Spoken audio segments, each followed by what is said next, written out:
All right, you are now tuned into the Rotated Views podcast. I am your host, Jimmylee Velez. I'm here with Heck, Goose, Gabe, AAA, and Shaheed.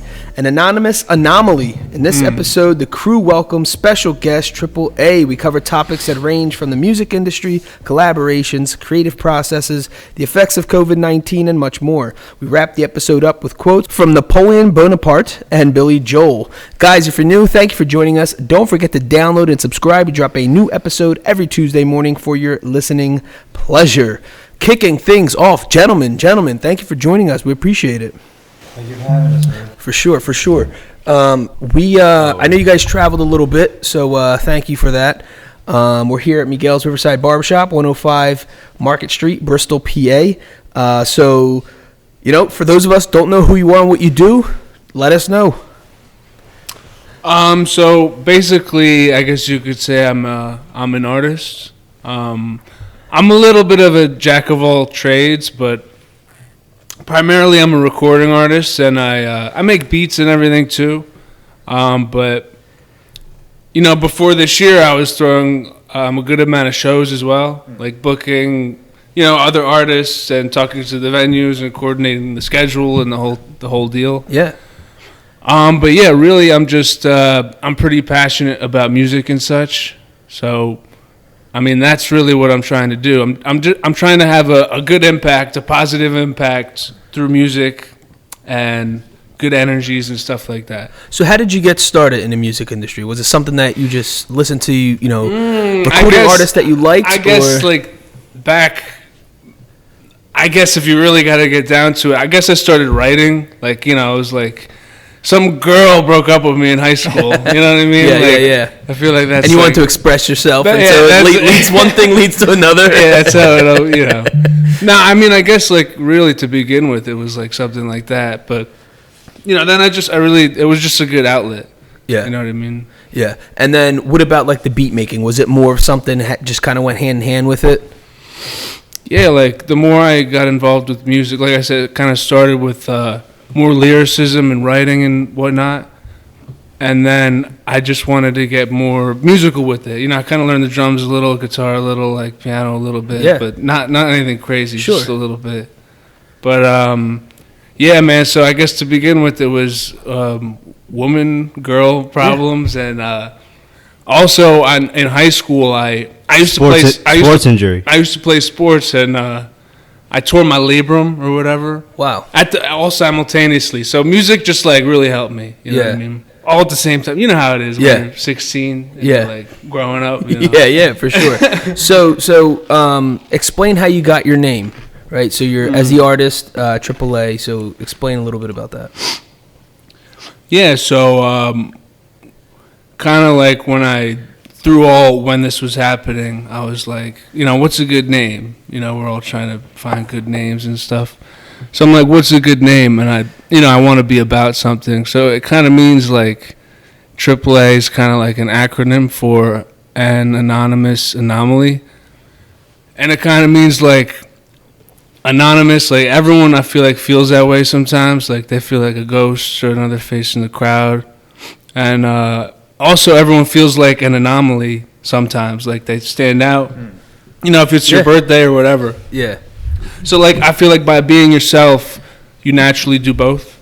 Yeah. Kind of my message is kind of just to be yourself, and you'll be a AAA kind of a thing. Yeah, for sure. So what was your first project that you actually put together? Did you first make a song, a track, or did you put a bunch together? How'd it work out? The first track I put together years ago, I mean, it's trash. Yeah. You know what I mean? But it was Flemington, New Jersey. Yeah. You know where that is? Yes. Yeah.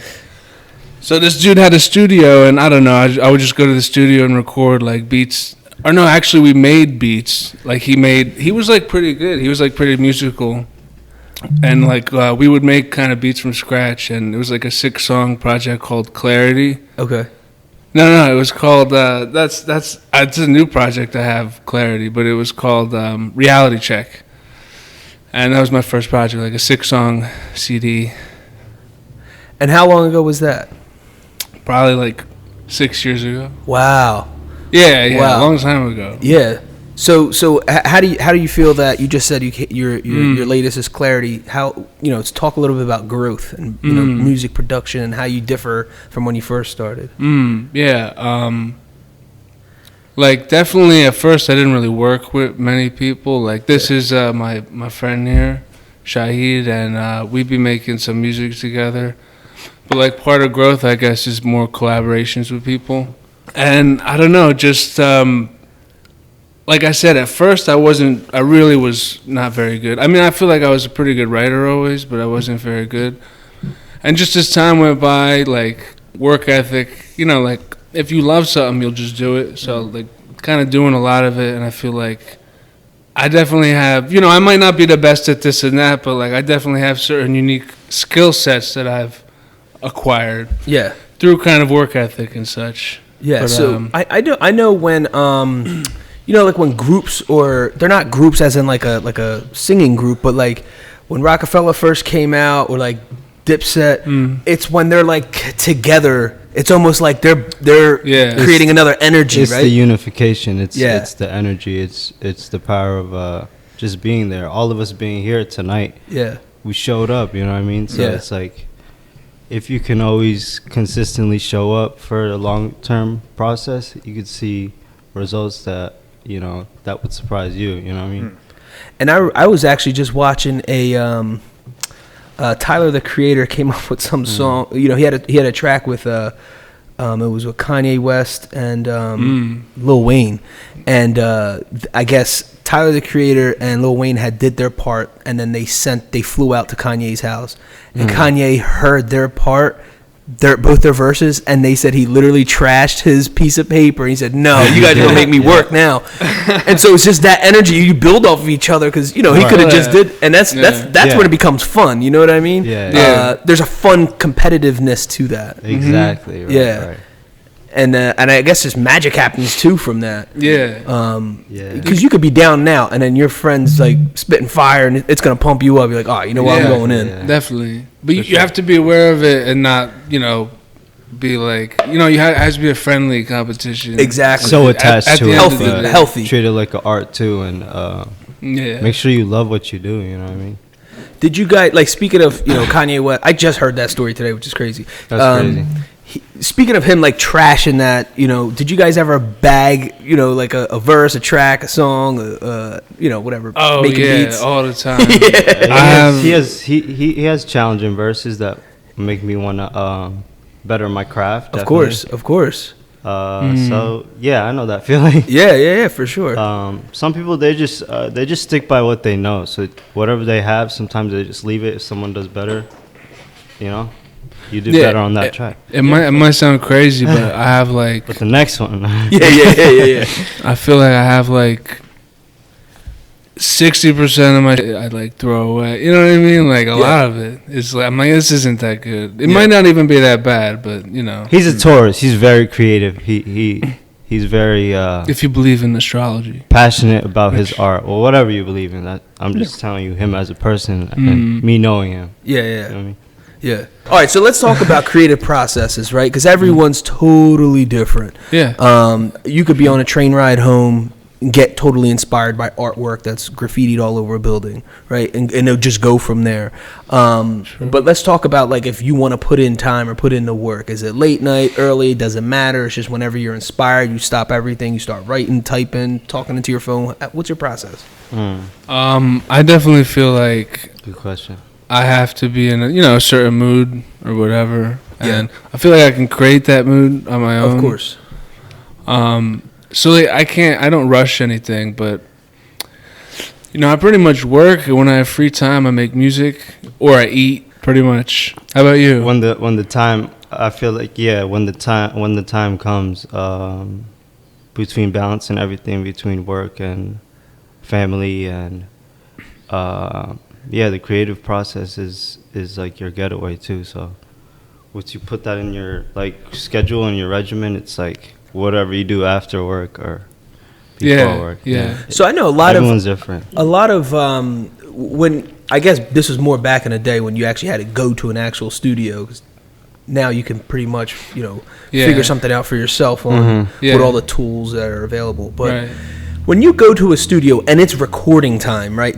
In your mind, are you there with already something in your mind, or because I know some people just go off the top of their head and they just freestyle and they go in, but you also don't want to waste anyone's time. You know what I mean? Yeah. And studio time back then was expensive, or still is. Yeah, like I said, when I first started, like that first project I did was like whatever. It's like $50 an hour. Yeah, it's a good amount of money. Yeah. And like you said, you start just buying your own equipment, but I still like going to the studio. Like I kind of do production on my end and everything.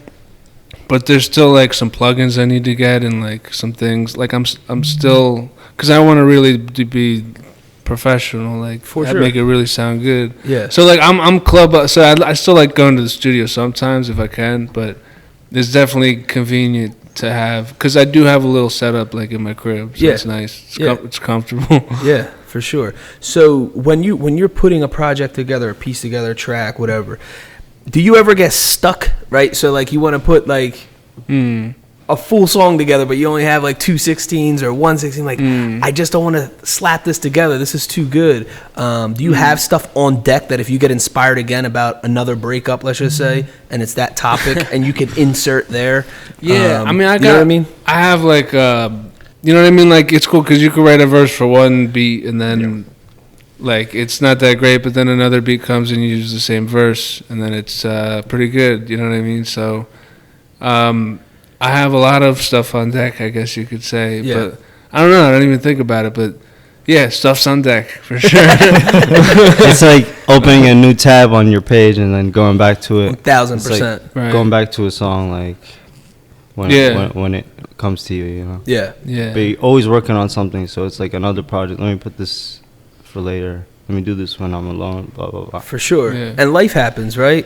Yeah, that's important too. Yeah, because you can get a major life event can happen, your whole energy changes. Which inspires that. Yeah, right. And then, a spark, a loved one passes away or gets sick, you have a baby, you have a kid, you're inspired or flamed up on so many different levels. Oh, that's great. Like, I have a couple cousins that just had babies. And it's crazy because, like, I've known them forever and they've never had babies, and now they're both 1-year-old babies. Yeah.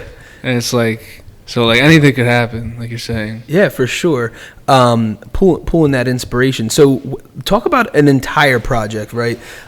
We had a couple artists on here before, and they talked about, the difficulty of a whole album kind of having a sound. And, not just being, all over the place. I think an established artist can do that. They could just be all over the place. But I think coming out and you want, what do they call it, like a no-skip record? Where it all sounds like one song, like this, like just a continuum or something. Flowing in between each other, like all sounding different topics, but it's just it flows. Whether it's like the production sounding the same, or whether it's the concepts change, but they're coming from the same place, but it's like super cohesive. Right. Like Nipsey said, concept, like they asked him what a classic album is, and he said something that's not with all the other sounds, like that's timeless in itself, like that's its own sound. So that's what I take. I mean, you could equate it to like designing an album. Yeah, that's what I say. Like if you look at the design in this room, it's like it all meshes. Yes. Like. You know what I mean? Like, so that's what it is. That's all it is. But like, I feel like you can't really force anything. Like, you gotta just do what you enjoy. Like, you know what I mean? What you want to do. Sure. Yeah. And putting it together, it's not easy either, right? So like when you first started, it sounds totally different than what you currently sound like, right? And so you don't want to throw in a track of when you were 16 into a track when you're a grown ass man, unless it had some crazy meaning, or you can split it and that actually you could take the lyrics and then maybe definitely that actually would be cool. 10 years later, you insert some old school. I know, why not? Definitely, I don't know. It's weird. Like me versus me. You don't go back too often to like your home videos. Like you know what I mean? I cringe too much. I can't. It's hard.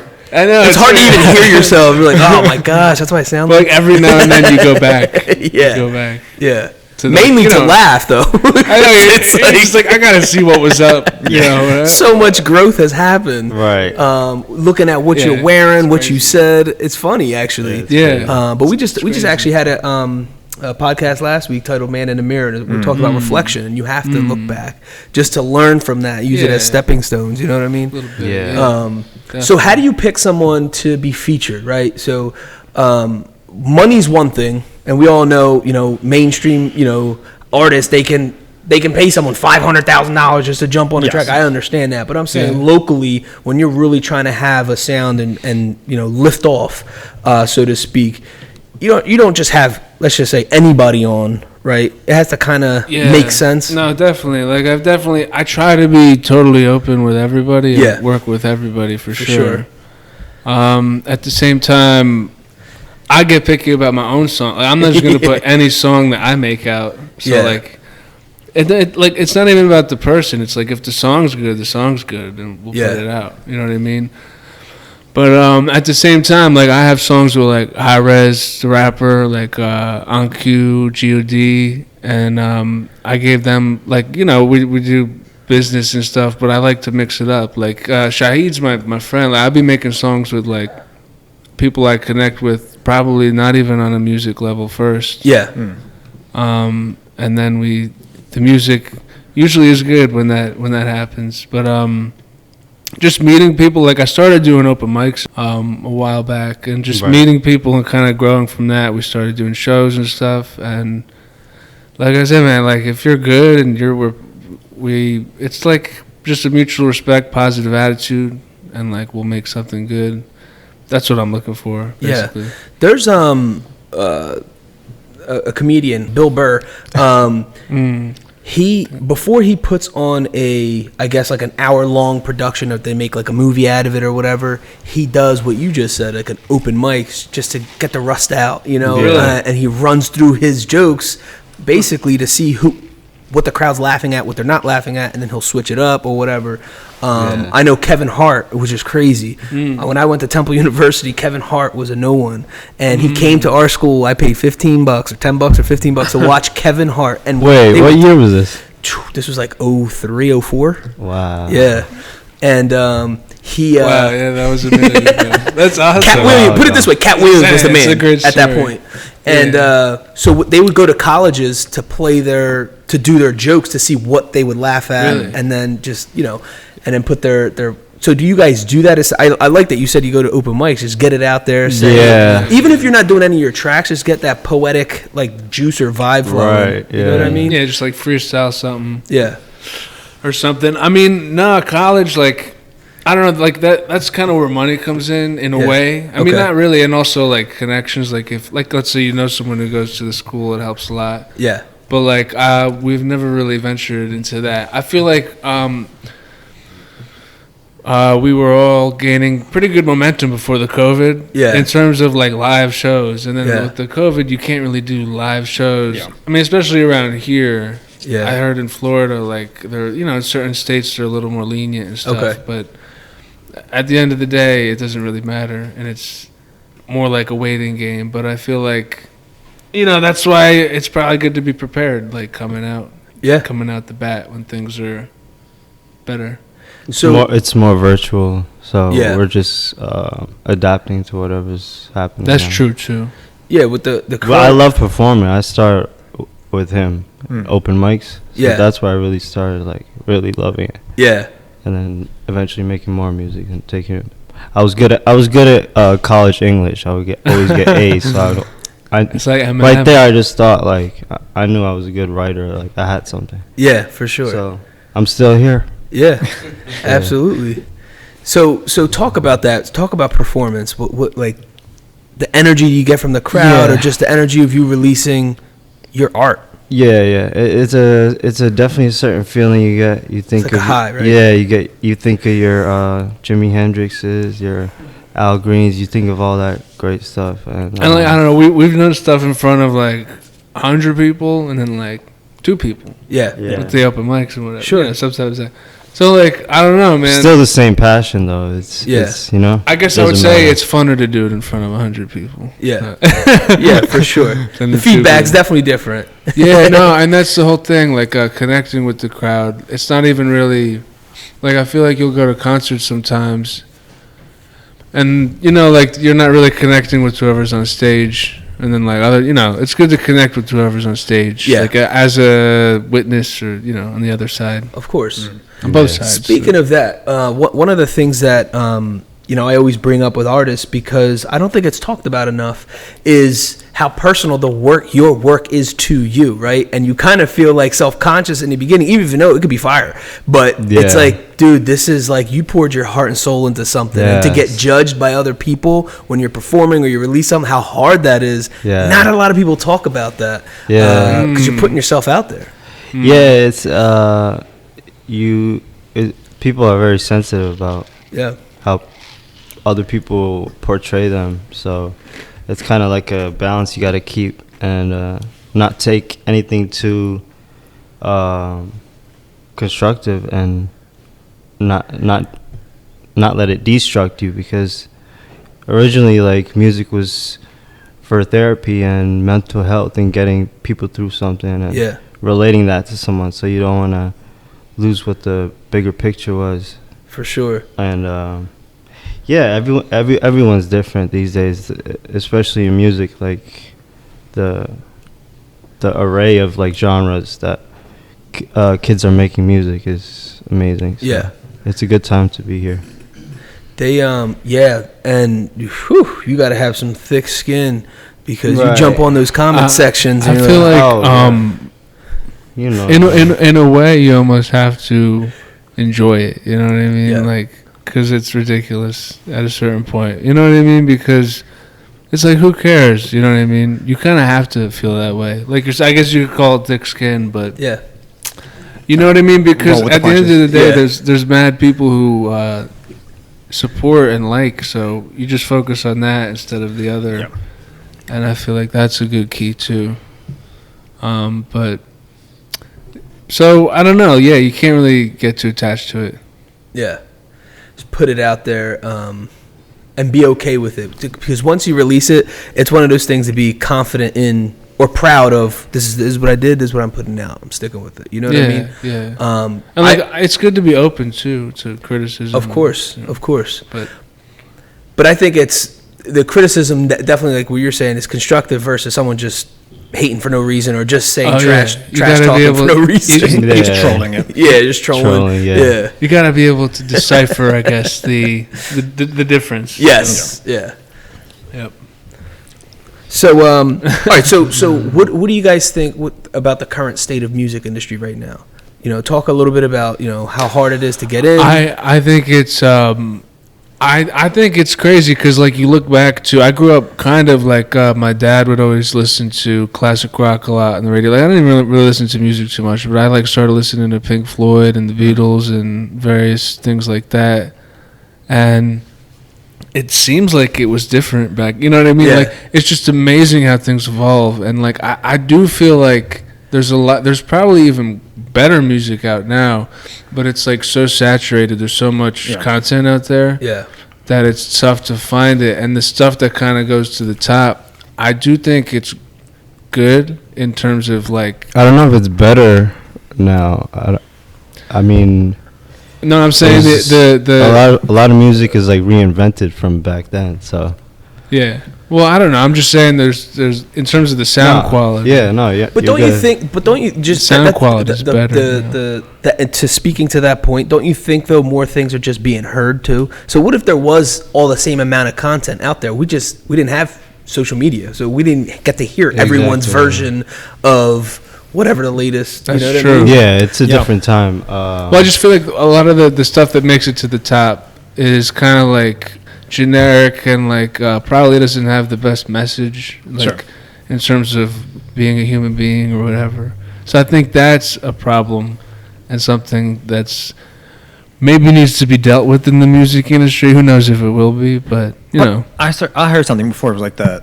If you go back to like the stuff we consider classics, like the Rolling Stones or whatever, the stuff that we consider the classic stuff that now, if you go back to that year and you see what the top 40 was, it'd be like the worst music songs ever. So it's like it's like not until you get far away from it that you realize like actually what the decent stuff is for that decade or for that year or whatever. Exactly. Yeah. Are you saying after the fact?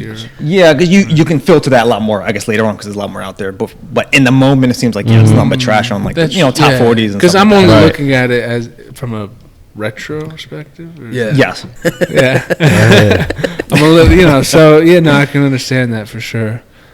So do you think that social media helps with getting noticed or makes things worse because, like you said, it's oversaturated? Like everyone's an artist or thinks that they are just because. I would say yes and no. Yeah. What do you Yeah, think? it's Do you think it helps? It's the double-edged sword. Yes and right. no. Half cup empty, half cup full kind of thing. You gotta focus on the positive, man. That's all I'm gonna tell you. There's definitely pros. I like y'all and thing, cons. faith, hard work, gratitude. So Yeah. that's like 3 good things to always keep in mind, you Yeah, know. absolutely. And I rock with that. So yeah, just stay positive. Don't feed the negativity, man, because what you focus on grows. There are always going to be haters. That's kind of your indication to let you know you're on the right track. Yeah. So, Yeah. Mm. That's a good Crazy. point. it's not easy. No, for sure. So what do you guys think about these virtual concerts that they're having? Yeah. The verses and the yeah. IG lives and Yeah. the thousands of people tuning in. crazy. comment. Yeah. What do you think? I think it's obviously not the same, but like maybe when we get the helmets, it'll be pretty sweet. Yeah. But I feel like people got to do what they got to do. I think imagine if we didn't have these platforms, like if it was 1983 and this happened, Right. Sure. and they're like stay at home and everyone's got like one little color TV with 60 channels and whatever, Sega Dream, whatever.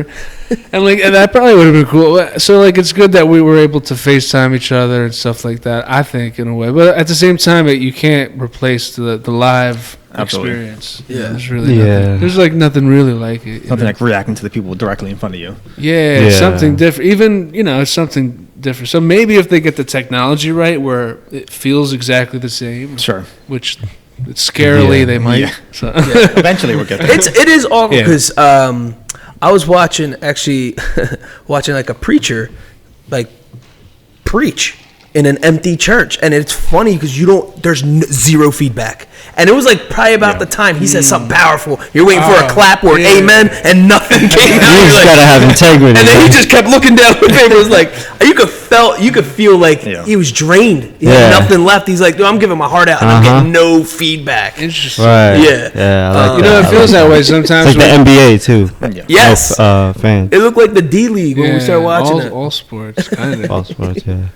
So I do like the verses. I just think that it was creative. Yeah, And that's what we were talking about. working with what we have, right? We can't have the concerts, so they have Yeah. 2 legendary quote artists from 10 plus years ago who had hit after hit, so to speak, and them going against each other. Did you watch that one, by Yeah, the way? sweet. Because there were a lot of verses, but that one was like a lot of people watched that. Yeah, I watched that. I had to just because dude, social That's what media's I'm going saying, like- crazy over it.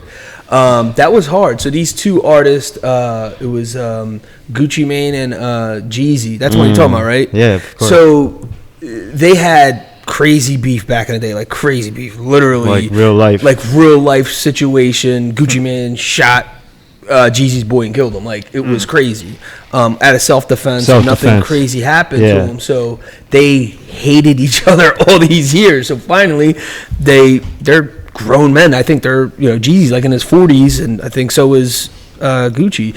Anyway, long story short, they had one of these verses, and there was actually people there. I think it was like other artists or their quote crews. Yeah. So a little on each side. awkward. It was like some of it was a little painful to watch. Yeah, it was crazy. And then they're saying they did it for the culture, which is is dope, but it was awkward. It was painfully awkward, and like that had no real crowd, and you could still sense like that energy. So I thought that was a You creative could way. feel it through the screen. Oh yeah, yeah. You could smell the cologne through that screen too. It's like it's so funny. But anyway, I guess it's one of those things. Obviously, there's a big difference between live concerts and virtual concerts. But kind of going back to what I was originally saying was, you gotta do what you can, work with what you got. You know what I mean? And I thought, when they came out with this versus thing, I just thought it was a creative way to keep everyone, to not lose the mojo, especially that the hip hop industry has thus far. Yeah. Still a young industry, comparatively speaking, anyway. And so, No, I think I don't know. I'm pretty optimistic about it all, but we'll see what happens. You know what I mean? But you can't stop some. You can't stop some things. You know what I mean? Like it'll find a way, like to keep going. Yeah, I mean, I think these guys were just dropping album after album this year, just because that's a big revenue stream. It's a lot of music dropped this year. Yes, a lot. Look for it. Yeah, a lot. All right, so let's talk about a little bit about switching gears. How do you manage? Just because I know there's young listeners on our podcast, and you guys are more than likely inspiring them. So explain a little bit about how you manage work life, right? So having a job, producing music. Talk a little bit about that. What works for you? What doesn't work? Yeah. So I be pretty much whenever I'm not like working, like making money to pay the rent and pay the car and pay this and that. Sure. I be kind of making music. I honestly feel like I work harder when I'm making music, not getting paid, than when I'm at my job or whatever. But I be doing.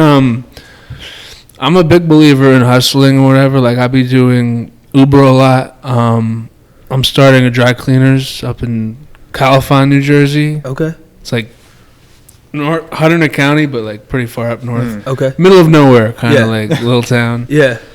Long story, but starting a dry cleaners. I work at Amazon, but like I probably had like 15 jobs in my life. Just you know what I mean? Because like I'm passionate about music, so I'm always doing music. But whatever I do, I make sure I save the money. Yeah. And invest it, and just at the right time, I kind of want to invest it in music in a bigger way. Yeah. While I'm young, give it a big shot. Yeah, for sure. So, like, I don't know. I consider it all one thing, because even when I'm at my work jobs, like, it inspires me in certain ways, and you learn things. Going through the day to day. Yeah, exactly. And stuff like that. So, It's a good balance for me. Like, based off what he said, balancing work and that other time you have, it's like using that time to pay for the craft. So it's like it balances each other. Yeah, that's how it comes. Yeah, you need equipment. Whether it's weekends, whether it's whenever you have time, but I do feel like money, gives you freedom and. You energy, have to work. It gives you abilities to do things and stuff like that. So whether you found a way to monetize, you have to pay for that equipment at first, Yeah. So yeah. So to go back on the music, I just want to really quick touch on visuals. So explain the importance of visuals to a track, right? Because that's another thing I feel like is not talked about a lot, because I know this happens to everybody. There's a track you listen to, there's no visual, like you just listen to it on your phone, and then all of a sudden a video is released to it and does not match anything you had in your head. You're like, what? That was, but it's still dope. But it was like, wow. But I came up with something already in my head, and now this kind of ruined it. It like ruins it. Or there's a mediocre song, and the visuals make it like 10 times better. Yeah. Right. And now it's the song of the summer, right? It's a basic song, but they made the visuals like, what? Yeah. It's so true. It's a visual time that we're in. It's all about the quality of the videography. I feel like the director. That's the thing. Like, I feel like like those people who release the videos and it doesn't really match. Like, I feel like they know. they're like this is dope and everything, but it's not. Like they're saying, like, I'll make a video and like if it's not good enough, I won't put it out. You know what I mean? Yeah. Like. Because I understand. Because I have like 2 videos out on YouTube right now, and they're both pretty well themed and everything. But so you know what I mean? Like I feel like that's what it is. That's why it's good to be perfectionist sometimes. Like not all the time, but sometimes. I agree. Yeah. All right. So is there anything else you want to any social media handles, websites, any future projects coming up? I mean, you could find me at Tripel AAA on Instagram and most places. How about you? Instagram at Be the Spark 425 BETH ESPARK 425. And then I got music on my bio. And I hope y'all had a good time with us. Thank you for having us, for real. For sure. Thank you guys for coming through. All right, so there you have it. We like to wrap things up with quotes, and the first one is by Napoleon Bonaparte. Music is what tells us that the human race is greater than we realize. Second one is by Billy Joel. I think music in itself is healing. It's an explosive expression of humanity. It's something we are all touched by, no matter what culture we're from. Everyone loves music. An anonymous Anomaly. In this episode, the crew welcomes special guest Tripel A. We cover topics that range from the music industry, collaborations, creative processes, the effects of COVID-19, and much more. We wrap the episode up with quotes from Napoleon Bonaparte and Billy Joel. Awesome. Guys, thanks again for joining us. The Rotated Views podcast was produced for self-development purposes. Huge shout out to our sponsors. This episode is brought to you by the Blessed Lifestyle brand. That is BL3SSED.com. Also sponsored by The Motivation Files Unleashed. This motivational mixtape will be your fuel for success. Available on all platforms. Guys, don't forget to visit the website, JimmyleeVelez.com. Follow us on Facebook and Instagram at Rotated Views. If you have any inquiries or questions, email us at info@JimmyleeVelez.com. On behalf of myself and the rest of the crew, we wish you massive success. Stay blessed.